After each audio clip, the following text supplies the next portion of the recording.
All right, it is Hello Again Wednesday. This is Hello Again Wednesday number 52. Whoop, we had a little glitch there. Hello Again Wednesday number 52. I have to be careful bumping my cords. Hey, and I want to say thank you for watching. Thank you for listening in on all these segments that I have been doing every Wednesday. We're into week 52 of it. And so thank you for being a part of it. Thank you for subscribing on Facebook and checking notification buttons on YouTube or whatever, or watching later on, either on culvercitychurchofgod.org or watching on my YouTube channel. Just thank you for joining these Hello Again Wednesdays that I do every week. Hopefully I'll remember. I'll probably forget. And so that I don't forget, remember I asked a question 2 weeks in a row now. There was a holiday way back in October. You were supposed to see something in my office that just kind of clicked with it. Nobody made the comment. Michelle, I'll give Michelle Miller credit. She does have the answer. She did say it out loud at the dinner table one day, but she didn't want to type it in. Type in, make the comment. She was absolutely right. It is the Halloween bucket right here. One of my favorites, the Great Pumpkin Charlie Brown. There's Snoopy, Charlie Brown. It is a Halloween bucket.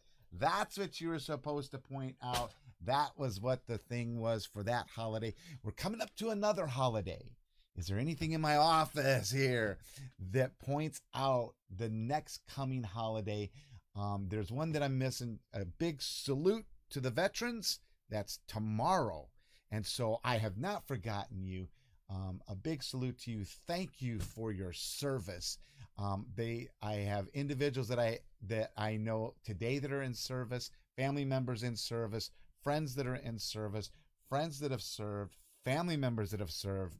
A big thank you very much to those that are our veterans. And so, hey, but there's something for another holiday coming up, and I was just wondering if you could point that out to me in the comments. Okay, so as the thing that today is that for me, I'm doing a segment that is definitely who I am. It's, in fact, I'm going to talk just a sec about what brought me to it, and that is procrastination. I am a procrastinator.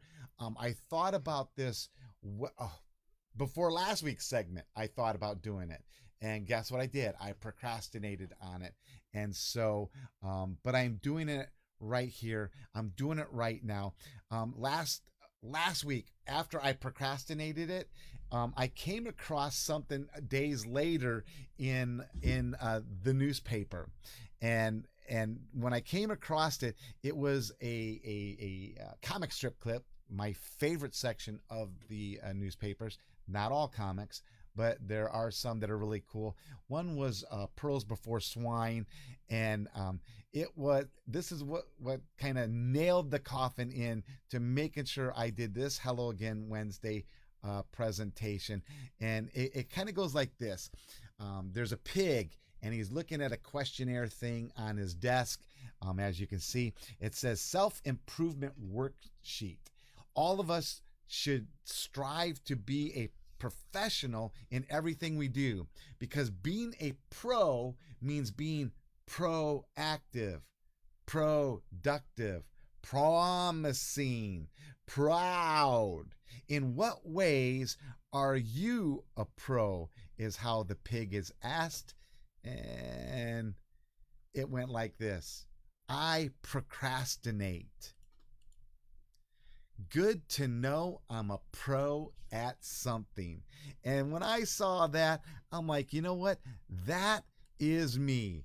I am the procrastinator.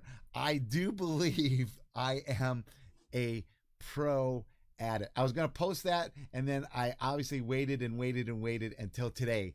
And now you saw the cartoon strip, and it leads right into this segment, which, you know what, even though I thought of it well in advance, I did not figure out things to say or type out a draft of what was going to go on today until late last night, about 7 p.m. I sat down and I started ticking away at what was to be for today's Hello Again Wednesday. And then last night I was sitting there thinking, man, there should be a support group for procrastinators. Maybe there is.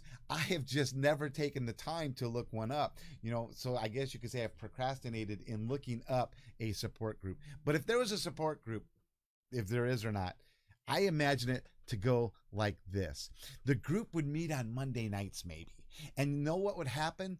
Well, I probably wouldn't go until Tuesday. And so finally, maybe I would actually hit the correct night that it is on. And as with all help groups, you sit around and once you feel that you can, it's probably very quiet in a procrastinators group. They're all waiting and waiting and waiting. Finally, someone would stand up and it would kind of go like this. Hello, my name is. Sit back down. Next week, stand back up. Brent. And I'm. Sit back down. And the following week would come a procrastinator. See, I would procrastinate through all those weeks to just announce that my name is Brent and I am a procrastinator. Procrastinator. That's how it would go for those of us that are procrastinators in a group like that. So here we are, Hello Again Wednesday, and it did trigger from another TED Talk back in 2016. It took me this long to finally read it.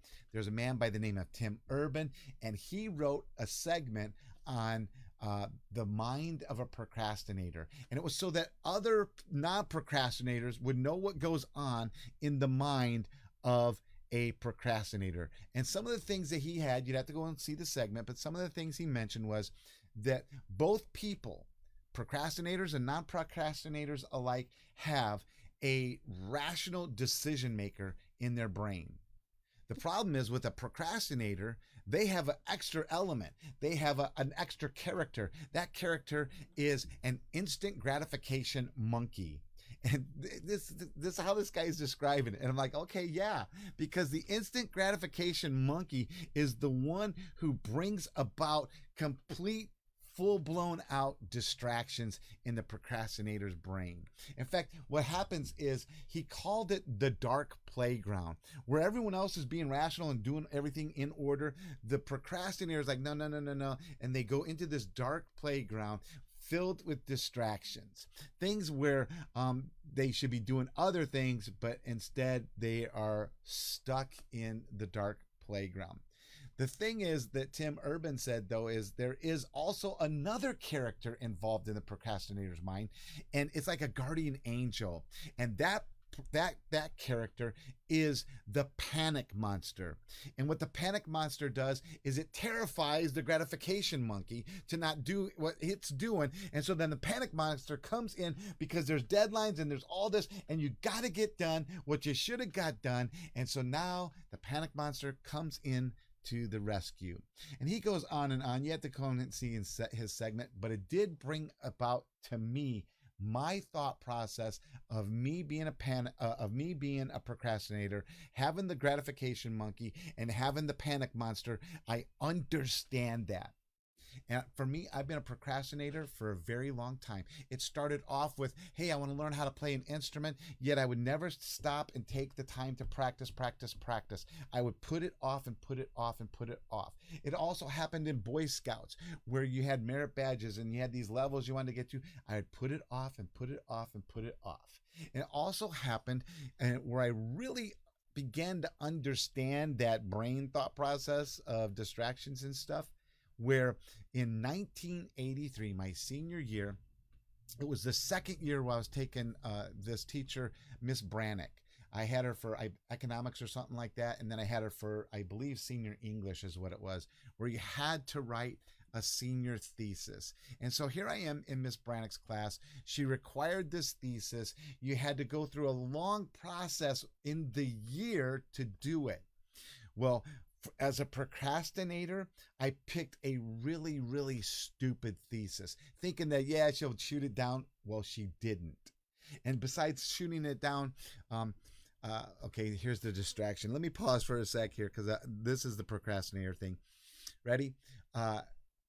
and some of my friends will remember this. In Miss Brannick's class, you had a seating chart. I had a buddy that sat in front of me, and that year I had gotten a nickname called Dr. Miller because I worked in the military hospital in the cafeteria, white uniform, ketchup, blood like Dr. Miller. That was my nickname that summer. We go to class, a buddy sits in front of me and writes, because she told us, she warned us, whatever name you put in that seating chart, that's what I will call you.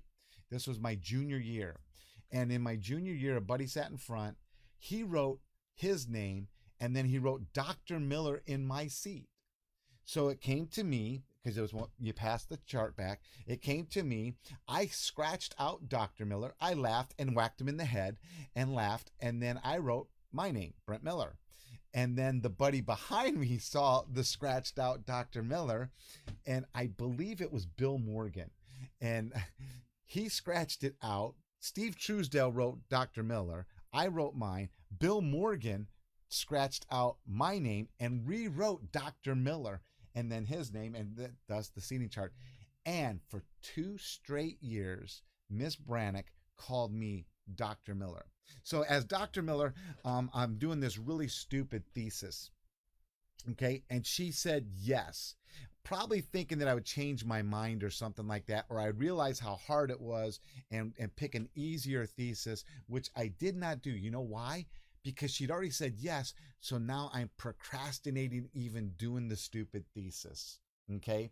And so as I procrastinated, that meant this, that because of my procrastination, I was always late turning in the draft 1, late turning in draft 2, I believe it was. I was late turning in all my resources. I was late turning in, you had cards you had to turn in. I was late turning in all of that stuff.